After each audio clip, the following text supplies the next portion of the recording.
Bom dia, boa tarde, boa noite.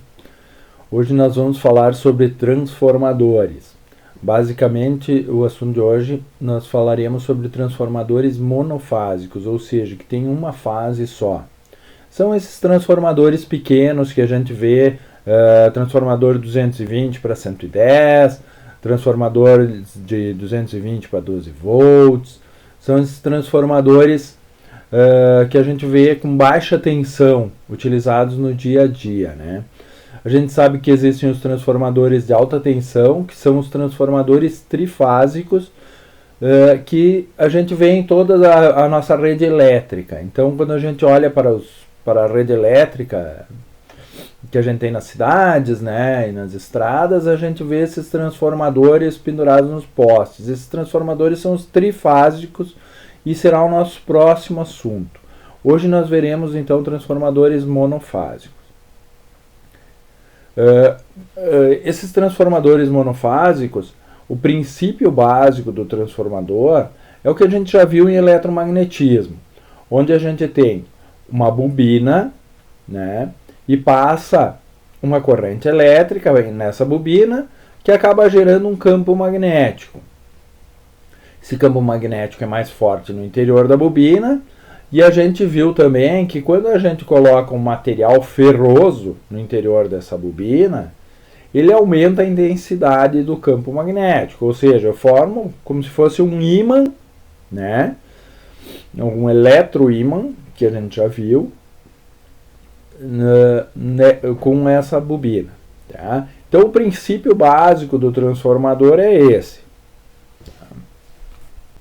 Lembrando ainda que o transformador é um componente muito importante em eletrônica, principalmente, tá? E em todos os equipamentos, normalmente na maioria dos equipamentos eletrônicos existe um transformador, porque eu preciso rebaixar minha tensão de 220 para tensões em níveis de eletrônica, né? Ou seja, 5 volts, 12 volts, 3,3 volts. Tá? Então nós precisamos, basicamente, nós temos em todas as fontes, seja de celular, seja de computador, nós teremos transformadores dentro. O transformador, eu estou dando um exemplo só de transformador rebaixador, ou seja, de 220 para 12 ou 220 para 5, né? Mas esse transformador pode ser elevador também de tensão. Tá? Então a gente também vai ter transformadores que elevam a tensão de 12 para 220, de 12 para 50, de 12 para 127. Tá? Então todos esses exemplos são transformadores que são utilizados no dia a dia, certo? Então a gente vai ver a gente muitas vezes não vê que esse transformador está dentro de uma fonte, mas sabe que essa transformação está sendo feita ali dentro. Quando eu coloco ferro no interior da bobina, eu formo um circuito magnético. Então, esse circuito magnético ele pode ser fechado ou aberto. Nesse nosso exemplo, eu tenho um circuito magnético aberto, ou seja, o meu fluxo magnético vai até as extremidades do circuito magnético. Ali eu tenho um gap, ou seja, aquele espaço que eu tenho ali entre os dois, o meu circuito magnético de ferro, ali a gente chama gap, que é o espaço entre o polo norte e o polo sul que eu vou ter ali. Tá? Então, um material pode formar um circuito magnético, tá? Onde eu tenho o fluxo percorrendo o ferro, tá? E vai formar também um polo norte e um polo sul nas extremidades desse material. Tá? O que a gente pode ver aqui? Se a tensão e corrente forem contínuas, esse fluxo vai ficar só num sentido. Então ele vai ficar aparecendo ali o norte e o sul. Então se eu tiver tensão DC, corrente DC, eu vou ter o polo norte e o sul fixos ali e o material fica imantado, a gente pode dizer assim. Se eu tenho tensão e correntes alternadas, esse fluxo vai ficar variando no tempo conforme vai variar a minha tensão e minha corrente. Ou seja, vai ficar invertendo o sentido do campo magnético conforme a minha tensão vai ser máxima, minha corrente vai ser máxima, minha tensão vai ser mínima, minha corrente vai ser mínima. Tá? Então, esse é um dos princípios que a gente vai ver na sequência aqui para fazer o transformador funcionar também. O princípio do transformador depende basicamente da lei de Lenz, onde nada mais é que eu tenho um fluxo passando por bobinas e gerando corrente nessas bobinas, consequentemente gerando a tensão nos terminais dessa bobina, que seria a bobina do secundário. Esse vídeo vai apresentar melhor a lei de Lenz, com gráficos mais fáceis de vocês verificarem, e que no futuro pode servir também para a gente ver, quando a gente for ver o funcionamento dos motores. Lei de Lenz. Objetivo: entender a lei de Lenz e seus efeitos. Antes de começar a explicar a lei de Lenz, vamos executar uma atividade simples. Pegue um tubo de cobre, que é condutor, mas não magnético. Jogue um pedaço de aço para baixo através do tubo. Ele cai rapidamente sob o impulso da gravidade. Agora, através do mesmo tubo de cobre, jogue um ímã. Você verá que o ímã cairá bem lentamente. Por que isto acontece? Este fenômeno pode ser explicado como a lei de Lenz. Quando o polo norte de um ímã em barra se aproxima de uma bobina, o campo magnético se alinha e, por isso, o fluxo magnético ligado à bobina muda. Isto aumenta uma força eletromotriz, de acordo com a lei de Faraday de indução eletromagnética.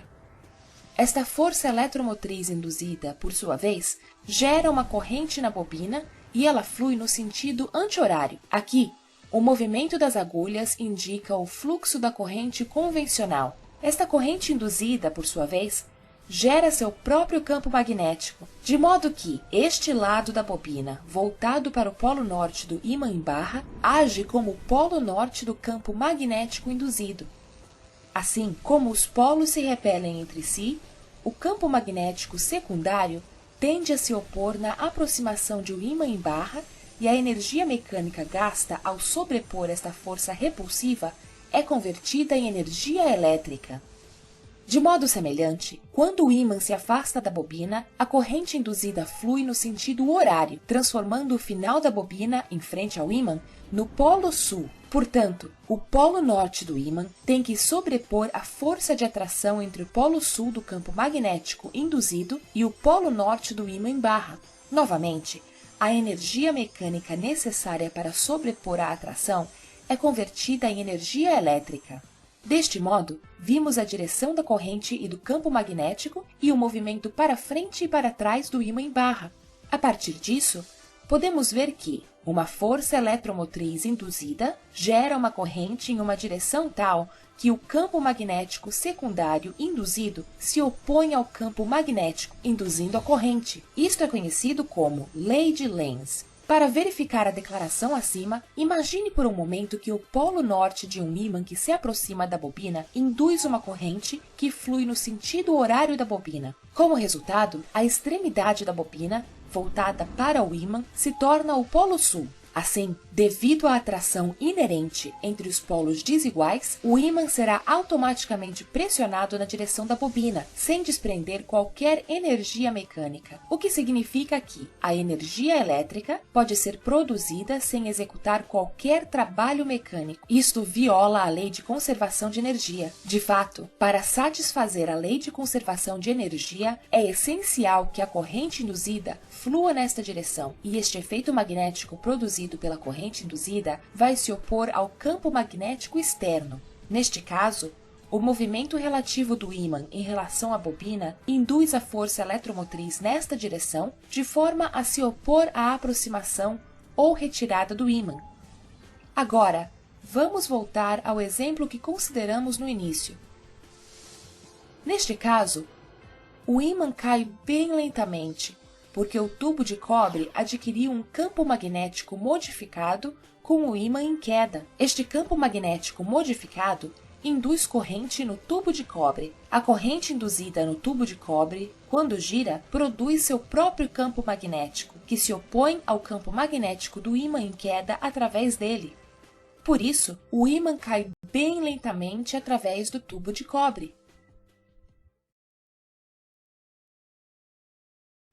Então, conforme a lei de Lenz, eu preciso, para gerar tensão e corrente no secundário do meu transformador, eu preciso ter um campo magnético variável, se aproximando ou se afastando de uma bobina.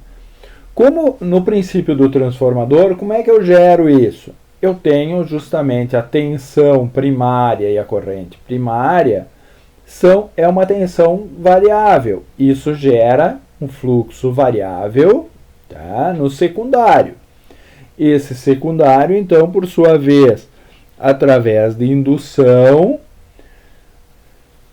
o fluxo variável vai gerar também uma tensão no secundário variável. Então, o que eu tenho basicamente no meu transformador monofásico? Eu tenho um circuito magnético fechado, que a gente chama de núcleo, tenho uma tensão ou uma voltagem no primário, uma corrente no primário, eu tenho uma quantidade de enrolamentos ali no primário, que se chama espiras, então quantas voltas de fio eu dei no enrolamento primário.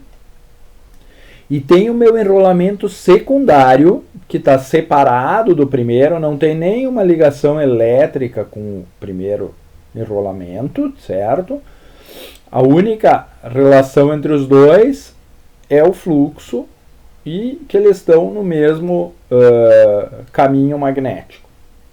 Tá? Então eu vou ter uma tensão secundária, uma corrente secundária que está saindo, a gente pode ver, ó, a corrente primária está entrando, ou seja, eu estou alimentando esse transformador, e a corrente secundária está saindo, alimentando uma determinada carga, que é essa função do transformador, né? Então se eu tivesse, por exemplo, um transformador 220 para 12 volts alimentando um celular, então minha corrente está saindo do transformador e alimentando essa bateria do celular ou algum outro equipamento.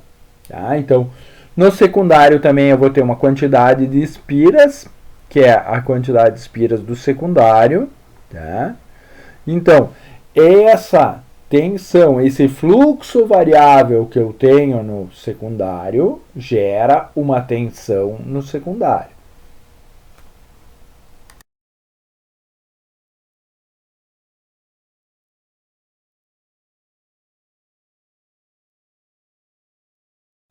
Então aqui a gente pode ver que no transformador a gente tem uma bobina no primário que recebe a tensão de uma fonte, ou seja, eu tenho uma alimentação, alguém fornecendo tensão para essa bobina primária. Pode ser uma tomada, pode ser algum outro circuito, mas tem alguém alimentando esse circuito primário. Através do fluxo induzido por essa bobina do primário, eu vou ter um fluxo alternado passando na bobina do secundário, consequentemente gerando uma tensão nessa bobina do secundário, e essa bobina do secundário sim vai alimentar alguma carga. Tá? Então eu coloco uma carga qualquer ali, né? Uma necessidade que eu terei de alimentar algum circuito, algum equipamento eletrônico, e com isso eu tenho essa tensão alternada no secundário. Lembrando que é sempre uma tensão alternada. O que acontece com o transformador se eu colocar uma tensão contínua? Ele simplesmente vai dar um pulso no secundário, vai aparecer tensão num breve instante e depois vai sumir essa tensão. Porque eu dependo, a minha bobina só vai funcionar, só vai aparecer tensão quando eu tiver variação de fluxo no interior dela. Se o meu fluxo é constante, eu não tenho mais tensão induzida na bobina do secundário. Ok? Lembrando ainda que as bobinas não estão ligadas, ó, eu posso ver ali, eu não tenho nenhum fio ligando essas bobinas, simplesmente elas estão ligadas pelo campo magnético que eu tenho no circuito magnético ou nesse núcleo de ferro. Ainda aqui, ó, o transformador não cria energia. Mas eu tenho 12 volts no primário e 220 no secundário, então ele criou essa tensão. Não, ele simplesmente transforma isso. Então eu tenho a mesma potência que eu tenho na entrada, eu tenho na saída. Isso considerando o transformador ideal, né? Então, essa mesma potência que eu vou ter na entrada vai aparecer na saída. Ou seja, minha potência do primário é igual à potência do secundário, que também eu posso entender como potência de entrada e potência de saída. O que eu tenho na potência de entrada?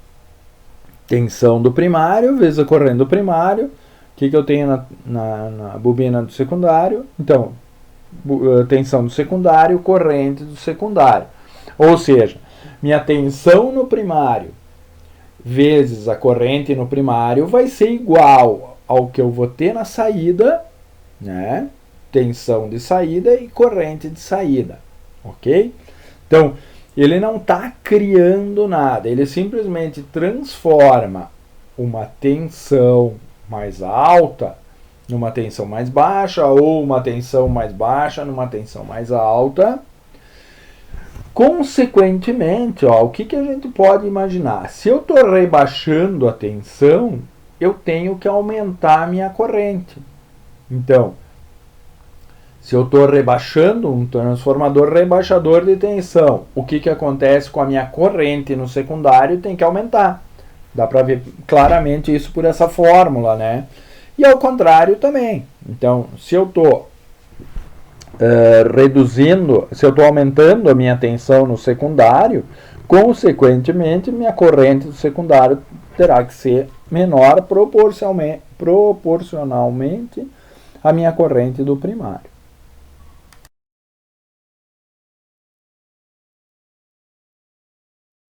O que determina essa tensão maior ou menor no secundário? Tá?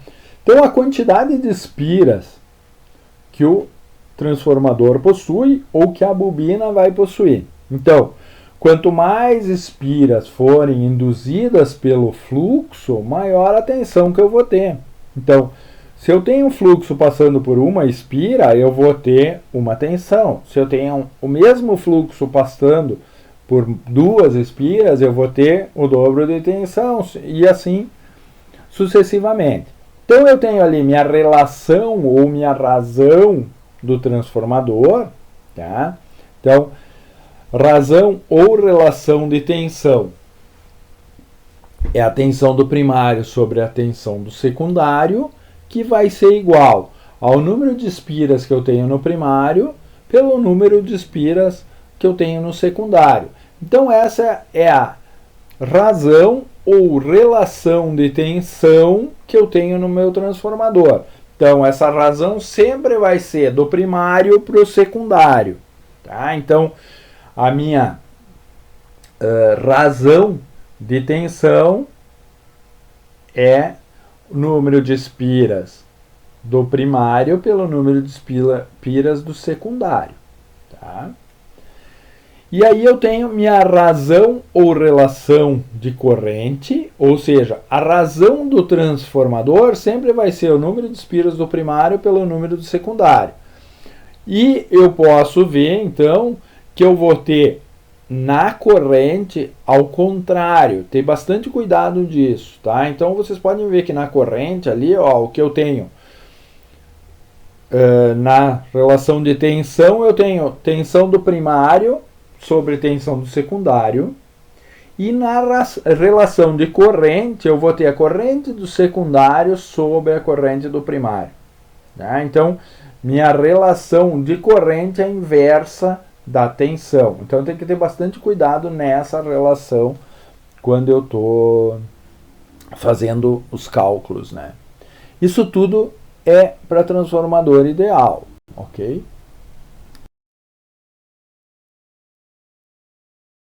Aqui vocês podem ver então alguns modelos de transformadores monofásicos, né, de baixa potência, onde eu tenho normalmente as informações que aparecem no meu transformador são tensão de entrada, tensão de saída, a potência total dele, principalmente para eu saber que carga, qual a quantidade de carga que eu posso estar colocando no secundário, né? Então isso é bastante importante. Tá? Ainda eu tenho, em alguns transformadores vai aparecer fator de potência, que a gente vai ver na sequência. Lembrando que a potência do transformador é dada em VA, volt amperes, é aquele nosso S que a gente tinha lá no triângulo de potências, né? E aqui eu tenho a simbologia de alguns transformadores. Então, transformador com núcleo de ar, ele aparece ali as duas bobinas, representando as duas bobinas sem nada no meio, né? Então, transformador com núcleo de ferro silício, ele vai aparecer ali então as duas bobinas com um tracinho no meio. Então, esse tracinho representa que eu tenho ferro no meio do transformador. Tá? E o terceiro ali é o autotransformador, ou seja, normalmente quando eu tenho um transformador rebaixador de tensão, por exemplo, 220 para 110, eu posso usar uma única bobina para tirar uma derivação para o secundário. Tá? Então, a gente chama de autotransformador. O princípio é igual, só a forma de construção dele é um pouco diferente, então eu tenho que ter o cuidado que a segunda bobina ali eu preciso que ela aguente mais corrente. Somente essa diferença, mas também funciona no mesmo princípio dos outros.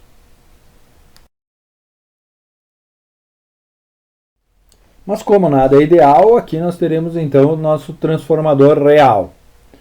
Então o que nós temos no transformador real? Nós temos perdas. Tá? Então as perdas que eu vou ter basicamente se concentram em perdas nos enrolamentos de cobre, tá? Então a resistência que eu vou ter nesse fio longo lá enrolado, né? Então são as perdas de cobre que a gente chama ou da resistência dos fios.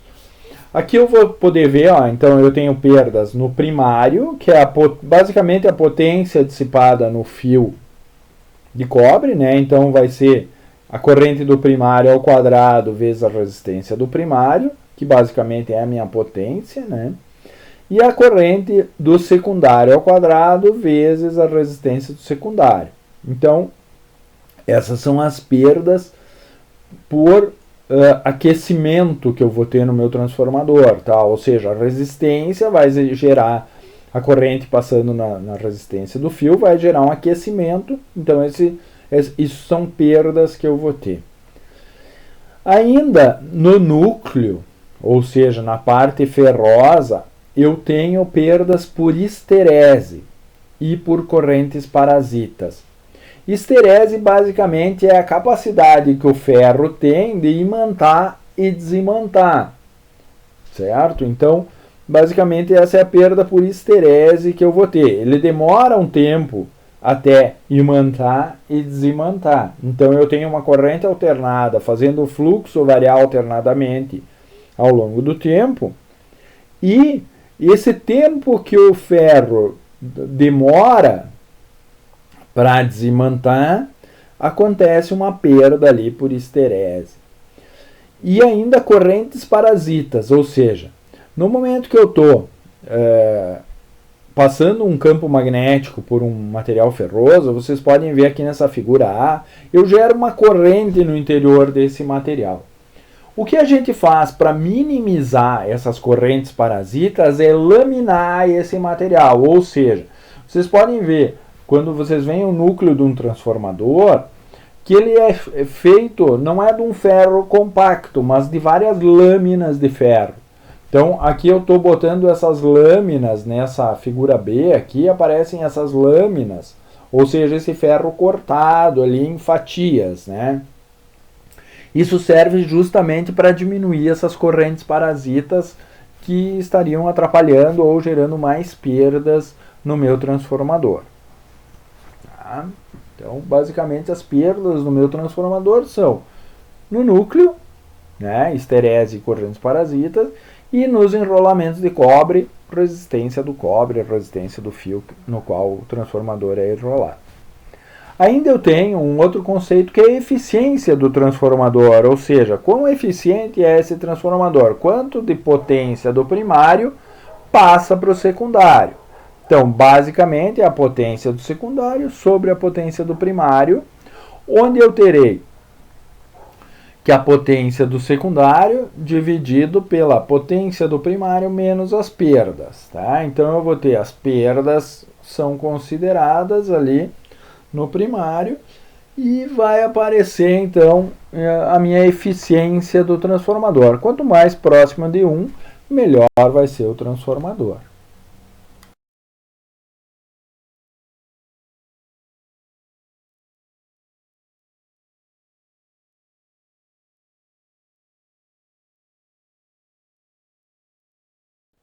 Então, como eu já disse, a potência do transformador é dada em volt-amperes, né? O meu S lá do triângulo de potências, né?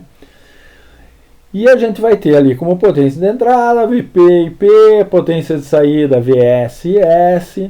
E a potência de saída sempre vai depender da carga que vai ser colocada no secundário. Ou seja, o que eu vou estar ligando nesse secundário do meu transformador e vai representar, vai me dar essa potência do secundário como potência útil, né? Então, nesse exemplo aqui que eu peguei do livro, retrata muito bem essa carga no secundário e dá para vocês entenderem bem isso. Eu colocando aqui então nesse exemplo, qual a saída que eu vou ter em quilowatts de um transformador de 5 kVA, ou seja, 5.000 volt-ampere, é a capacidade desse transformador, onde eu vou ter uma tensão de entrada de 2.400 volts e uma tensão de saída de 120 volts. Está alimentando uma carga qualquer, né, com os seguintes fatores de potência. Ele quer saber a saída, a potência de saída em quilowatts, tá? Então, primeiro fator de potência ali é 100%. Segunda carga, 80% e terceira, 40%. Qual a corrente de saída especificada para o transformador? Então, o que eu vou ter ali? Ó? Minha potência de saída em quilowatts depende do fator de potência que eu vou ter. Então, o meu primeiro ali é fator de potência 100%, eu vou ter 5 kVA vezes 1, que 100%, então, toda a minha carga está sendo transformada em trabalho. Toda a minha potência, toda a minha potência está sendo transformada em trabalho, ou seja, eu estou com 100% da potência útil. Então, eu tenho 5 kVA, onde eu vou ter 5 kW chegando na minha carga. Né? Para a letra B, 80%. Então, eu tenho 5 kVA vezes 0,8, ou seja, eu só vou estar alimentando, ocupando, transformando em trabalho 4 kW. Tá? Na C, eu tenho 5 kVA, 5.000 volt-amperes, e vou estar transformando em trabalho 2.000 watts, ou 2 kW. Tá? Então, sempre eu vou ter uma potência conforme o meu triângulo de potências, lembram das aulas passadas, onde o meu P está na horizontal, meu S, que é o quanto eu estou pagando para a concessionária, vai estar com um determinado ângulo, que esse ângulo, o cosseno desse ângulo é o fator de potência, e meu Q, que é a energia reativa que eu estou perdendo, jogando fora, devido a uma carga reativa. Tá? Então, aqui a gente pode ver também a minha corrente de saída. Então, eu vou ter a potência de saída dividido pela tensão de saída. Tá? Então, minha potência de saída é 5 kVA. Minha minha tensão de saída é 120 volts. Eu vou ter uma corrente do secundário de 41,7 amperes. Tá? Isso a gente vai depender, lembrando que isso aqui é alternada, tá? Então, minha tensão de saída é 120 alternada. Minha corrente de saída é 41,7 alternada. Para potência A, eu não tenho nenhuma defasagem entre tensão e corrente de saída. Para potência B, eu tenho uma defasagem entre tensão de saída e corrente de saída. E para a potência C, maior vai ser essa defasagem entre a tensão de saída e a corrente de saída. Tá? Então, por isso que eu tenho diferentes aproveitamentos de potência na saída do meu transformador. Tá? Então, no meu triângulo de potências dá para ver perfeitamente isso. Tá? Então, a potência útil e a potência que eu estou perdendo. Ok? Na próxima aula, os assuntos futuros, a gente vai ver transformadores trifásicos. Mas antes, para eu poder dar transformadores trifásicos para vocês, eu tenho que ver o sistema trifásico como funciona. Tá? Então, o próximo assunto vai ser sistema trifásico e depois aplicação do sistema trifásico no transformador trifásico, que basicamente é igual ao monofásico, só que eu vou ter 3 núcleos. Ok?